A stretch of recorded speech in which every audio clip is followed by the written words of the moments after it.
주신 말씀은 요한복음 6장 60절에서 71절까지의 말씀입니다.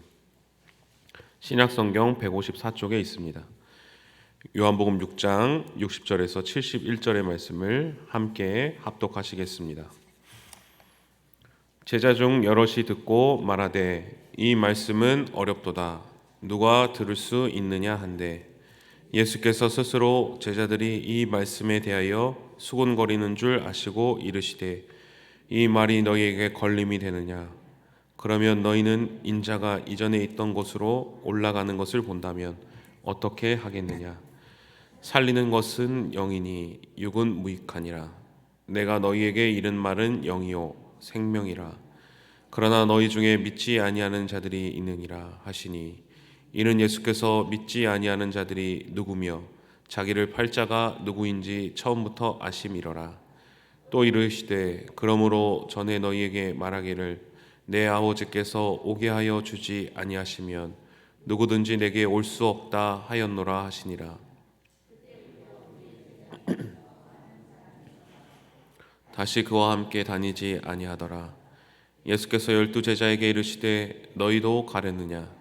시몬 베드로가 대답하되 주여 영생의 말씀이 주께 있사오니 우리가 누구에게로 가오리이까. 우리가 주는 하나님의 거룩하신 자이신 줄 믿고 알았사옵나이다. 예수께서 대답하시되 내가 너희 12를 택하지 아니하였느냐. 그러나 너희 중에 한 사람은 마귀니라 하시니 이 말씀은 가롯 시몬의 아들 유다를 가리키심이라. 그는 12 중에 하나로 예수를 팔 자라. 아멘. 예전에 제가 헬스장에 가서 한번 이렇게 코치에게 이렇게 지도를 한번 받은 적이 있었습니다. 그러더니 이제 그 코치가 저에게 스쿼트 아시죠? 그러면서 저보고 이제 한번 스쿼트 한번 해보세요 이렇게 하는 겁니다. 이렇게 앉았다가 이제 일어났다 하는 운동인 것이죠. 그래서 제가 이제 보고 왔던 게 있어서 자신 있게 이제 제가 딱 앉았다 일어났다 했습니다. 그러니까 딱 코치가 저를 보더니 아유. 그렇게 해서는 하나 많아요. 딱 이렇게 저에게 말을 하는 겁니다. 그러더니 허리도 이렇게 펴시고 더 내리게 오시고 이렇게 좀 무릎도 좁히시고 저의 자세를 딱 교정해 줬던 것이죠. 그러니까 어떻습니까? 힘이 더 쫙쫙 들어가는 것이죠. 올바른 자세를 가졌더니 이게 굉장히 더 힘들게 되었던 것이죠. 우리의 신앙생활도 이와 비슷한 것 같습니다. 우리가 하나님의 말씀을, 예수님의 말씀을 내 생각대로, 그냥 내 느낌대로 이제 해석하고 그 말씀대로 내가 살아갈 때는 그냥 편하게 쉽게 갈 수 있는 것이죠. 그런데 이제 오늘 말씀처럼 예수님의 말씀대로, 정말 예수님의 뜻대로 우리가 그 말씀을 받아들이고 해석할 때는 우리와 생각하는 것과는 다르게 이 신앙생활에 어려움이 있고 또 하나님의 말씀대로 살아가는 것이 때로는 벅찰 때가 있다라는 것을 우리가 알 수 있는 것입니다. 오늘 말씀은 오병이어 사건 이후에 이제 예수님께서 예수님을 그 따라온 무리들을 향해서 예수님이 하신 말씀을 듣고 나서의 그 무리와 제자들이 어떻게 반응했는가에 대해서 말씀하고 있는 본문입니다. 그런데 예수님의 말씀에 대해서 그 무리들과 제자들이 어떻게 반응했다라고 말씀하고 있습니까? 우리 60절과 61절의 말씀을 같이 한번 함께 봉독하시겠습니다. 제자 중 여럿이 듣고 말하되 이 말씀은 어렵도다. 누가 들을 수 있느냐 한데 예수께서 스스로 제자들이 이 말씀에 대하여 수군거리는 줄 아시고 이르시되 이 말이 너희에게 걸림이 되느냐. 오병이어의 사건 이후에 이제 예수님이 좋아서 예수님의 말씀대로 살아가는 것이 괜찮은 것 같아서 예수님을 따라왔던 것이죠. 그런데 이제 그 제자들을 향해서 예수님 나를 따르는 것은 바로 이런 것이다 라고 말을 했을 때 바로 반응이 오늘 방금 읽은 이 말씀의 반응이었던 것입니다. 오늘 본문을 묵상하면서 예수님께서 다른 복음서에서 이제 제자들에게 처음으로 예수님이 십자가에 못 박혀 죽으시고 사흘 만에 부활해야 한다는 사실을 이 제자들에게 말씀하셨을 때가 딱 떠오르게 되었습니다. 나를 따르는 것이 바로 내가 십자가를 지고 다시 살아나야 한다는 것이다 라는 것을 말씀하신 것이죠. 그때 제자들이 어떻게 반응합니까? 아멘, 예수님의 말씀대로 되길 소망합니다. 이렇게 반응하지 않았습니다. 어떻게 합니까? 예수님 아닙니다. 예수님 그것이 옳지 않습니다. 예수님 그렇게 하시면 안 됩니다. 라고 반응했던 것이죠. 예수님의 말씀을 듣고 내 마음속에 내려오게 하는 것이 아니라 예수님의 그 말씀이 어려워서, 예수님의 말씀이 내가 하기가 거북스러워서 써서 뱉어내게 된 것이죠. 오늘 본문에서 어렵도다, 제자들끼리 예수님의 말씀이 어렵다라고 말하는 것은 단순히 예수님의 말씀을 이해하지 못하겠다 이 말이 아니라 딱딱하다, 거칠다, 우리가 예수님의 말씀대로 내가 살아내기가 힘들다, 우리가 이렇게 하기가 어렵다라는 말이었습니다. 쓴 약을 입에 머금었을 때 넘기기가 어려운 것처럼 예수님의 우리에게 요구하시는 그 말씀이 내 생각과는 달라서 받아들이기가 힘들다라는 말이었던 것입니다. 제자들은 그 예수님의 어떤 말씀을 받아들이기가 어려웠습니까? 오병이어의 사건을 보고 제자들과 무리들은 예수님이야말로 이 로마의 압제, 그리고 또 이렇게 우리가 항상 배고프고 어려운 우리들을 위해서 구원해 줄 진정한 왕이다라고 믿게 되었습니다. 우리의 부족함을 채워줄 수 있는 분으로 생각한 것입니다. 떡과 물고기를 우리에게 마음껏 공급해 줄 수 있는 참 왕이시다라고 생각한 것이죠. 그러나 예수님께서 그 사건 이후에 22절과 59절의 말씀을 통해서 예수님을 따르는 것, 나를 믿는 것은 나의 부족함을 채워주는 세상의 힘과 능력으로 통치하는 분이 아니다라는 것을 예수님이 말씀하신 것이죠. 예수님이 주는 떡을 먹게 하는 것이 나의 제자가 아니라 예수님의 피와 살을 먹는 사람이 나의 제자다. 그리고 나는 그렇게 통치하는 자이다 라고 제자들에게 말씀하신 것입니다. 예수님의 피와 살을 먹는다는 것은 무슨 의미입니까? 바로 내가 완벽하게 예수님처럼 되겠다. 내가 예수님의 제자가 된다는 것, 내가 예수님을 따른다는 것은 나의 부족과 나의 필요를 채워주기 위해서 따른다는 것이 아니라 너희가 나처럼 되어야 한다. 나의 피와 살을 먹고 완벽하게 나와 연합해야 된다라고 예수님이 말씀하신 것이죠. 그것은 무엇입니까? 예수님처럼 십자가의 길을 걸어가고 예수님의 성품에 참여하게 되고 예수님처럼 희생하고 예수님처럼 용서하고 예수님께 공급받은 살과 피로 말미암아 나의 삶 가운데 예수님의 삶을 살아가는 것이 바로 예수님의 진정한 제자가 된다라는 것입니다. 예수님이 오병이어의 표적을 베푸신 이유는 무엇입니까? 내가 너희의 부족함을 다 채워줄게. 나만 믿고 따라와. 이것이 아니라 이 표적을 보고 예수님이야말로 참으로 하나님의 아들이심을 믿고 예수님을 닮아가는 제자들로 키워내기 위함이었던 것이죠. 그러나 이러한 예수님의 말씀을 듣고 제자들이 어떻게 합니까? 어렵다. 나는 그냥 예수님이 나의 공급을 채워주시기를 원했는데 예수님이 예수님을 닮아가는 데까지 초청하시는 그 말씀을 두고 이것이 어렵다, 거칠다, 내가 예수님처럼 살아가기 힘들다, 딱 선을 그어버리게 되는 것이죠. 사랑하는 성도님들, 우리도 때로는 이 제자들과 같이 행동할 때가 있지 않습니까? 예수님, 그 좋으신 예수님께서 풍요롭게 우리의 삶을 인도하시고 채워주십니다. 그리고 우리의 구원자이심을 믿고 따르게 됩니다. 그런데 그게 나의 부족함을 채워주실 예수님으로만 믿고 나를 좋게만 만드시는 예수님으로만 믿고 그 예수님으로만 믿고 따라갈 때가 있지 않습니까?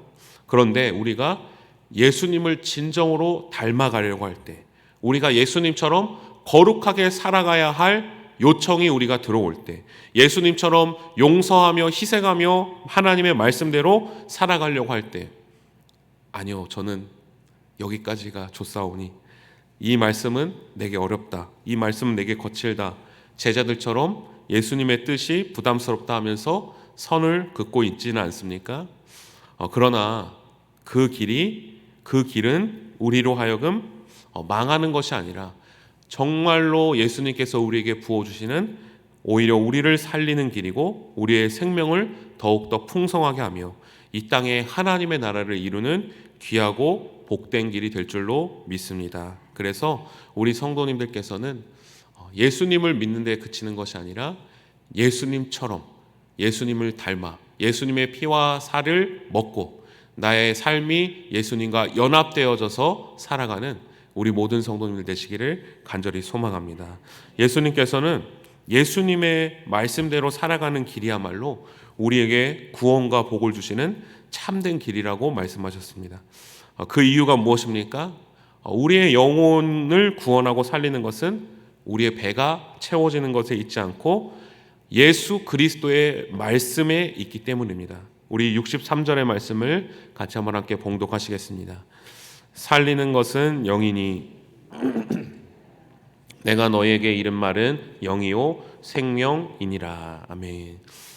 제가 예전에 아는 분 중에 이제 진돗개를 이제 한 마리 키우는 분이 계셨습니다. 그런데 그분이 되게 그 진돗개를 키우는 것을 이렇게 되게 자랑스럽게 이제 생각하셨는데 자주 이제 이 얘기를 하셨습니다. 어떤 얘기를 하셨냐면 이 개가 이제 신기하게도 이제 그분의 이제 가족 식구들이 많은데 다른 가족이 주면 밥을 주면 절대 안 먹는다는 것입니다.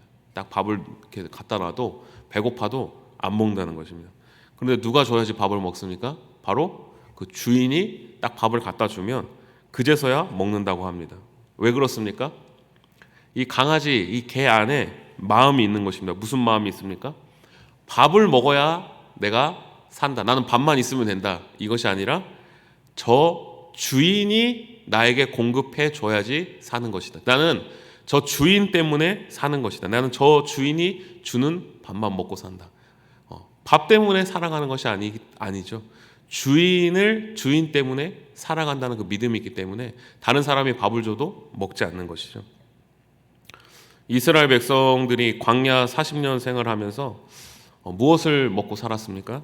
바로 하나님께서 내려주시는 만나를 먹었습니다. 그런데 이 만나를 먹은 사람들이 어떻게 되었습니까? 하늘에서 내려오는 만나를 먹었지만 결국 배가 또 고파졌습니다. 배가 또 고파지고 결국 또 죽게 되었습니다. 또 예수님의 말씀을 듣고 오병이어 5,000명을 먹이신 예수님, 그 떡과 물고기를 먹은 사람들은 어떻게 되었습니까?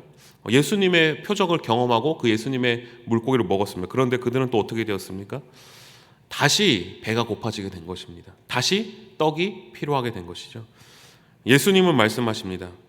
떡이 우리를 살리는 것이 아니라 떡을 주시는 하나님이 우리에게 생명을 주시는 것이다. 떡을 주시는 분을 바라보는 것이 바로 우리의 생명이다. 떡을 먹는 그 자체가 우리를 살리는 것이 아니다. 우리가 떡을 찾아 헤매지만 결국 우리는 다시 굶주리고 또 배고프고 그 떡을 먹은 사람은 죽게 된다. 그러나 우리를 창조하시고 우리를 지으신 창조주 하나님을 바라볼 때 이 세상의 떡으로 채울 수 없는 풍성한 생명을 주신 하나님을 바라보는 것이 바로 우리가 사는 길이다라는 것이죠. 예수님은 육을 바라보며 사는 것이 아니라 우리에게 육신을 주시고 우리에게 그 육을 채워줄 수 있는 모든 것을 주신 하나님을 바라보는 것이 영이다라고 말씀하신 것입니다. 이것이 바로 영의 사람인 것입니다. 육의 사람은 떡만 있으면 됩니다. 그러나 영의 사람은 어떻습니까?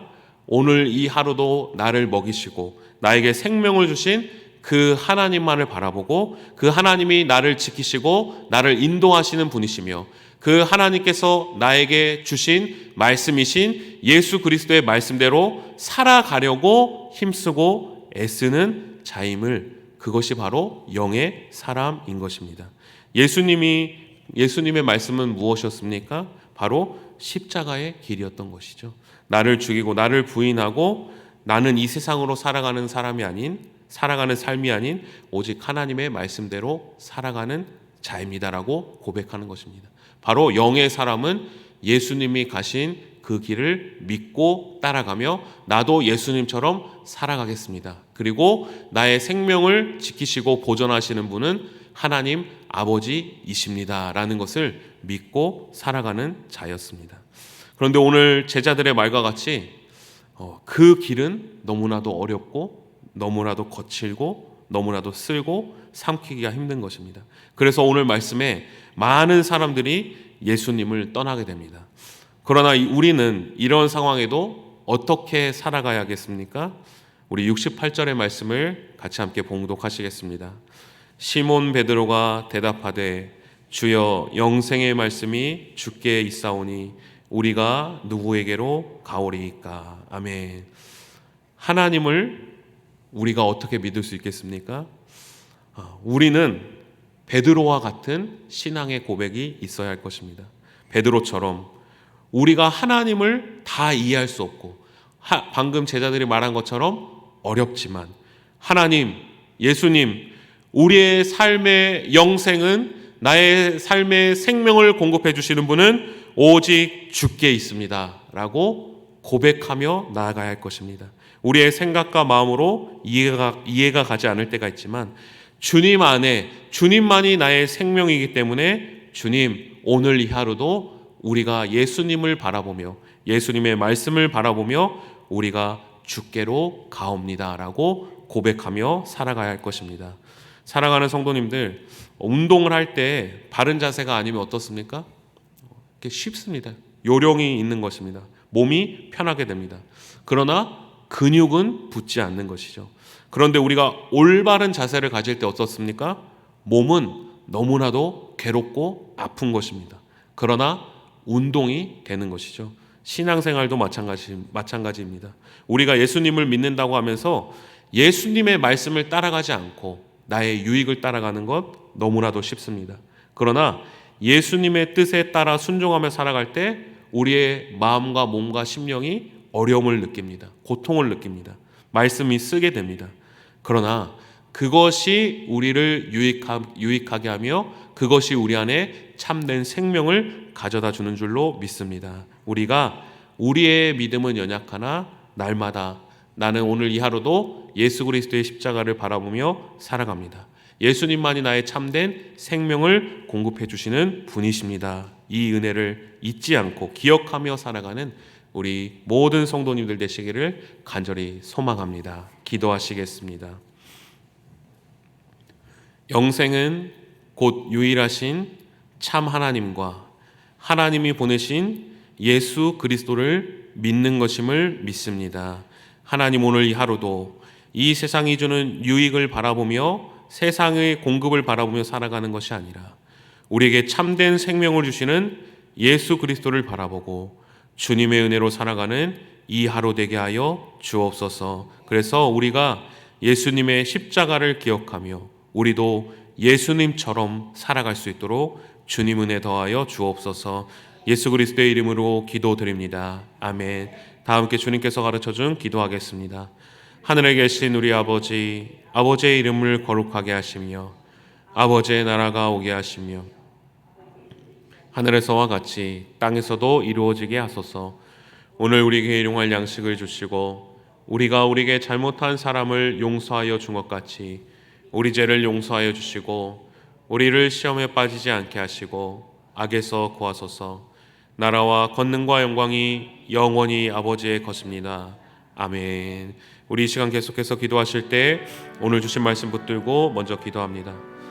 오늘도 예수님을 닮아가며 예수 그리스도의 십자가를 바라보며 나를 부인하며 예수님의 말씀대로 살아가는 오늘 이 하루 될 수 있게 해달라고, 오늘도 성령으로 충만하게 하셔서 마땅히 기도할 바를 알게 하시고 모든 것을 합력하여 선을 이루시는 하나님을 경험할 수 있게 해달라고, 선교 사역을 감당하시는 선교사님들 영육 강건하게 하여 주시고 선교사님들의 가정 가운데도 하나님의 평안과 기쁨이 넘쳐날 수 있게 해달라고, 선교사역에 필요한 모든 필요를 채워주시고 하나님께서 기뻐하시는 선교사역 될 수 있게 해달라고, 선교사님들의 선교사역을 통하여 선교지가 복음화가 되게 하시고 그 땅에 교회가 세워지게 하시고 예배자가 세워질 수 있게 해달라고, 또 내일부터 진행되는 중고등부 수련회 가운데 하나님의 깊은 임재가 있게 하여 주옵소서. 수련회를 진행하는 김기훈 목사님과 선생님들 성령으로 충만하게 하시고 또 우리 학생들에게 예수님을 인격적으로 만나는 기회가 될 수 있게 해달라고, 이 시간 주님의 도우심을 간구하며 함께 합심하여 기도하시겠습니다.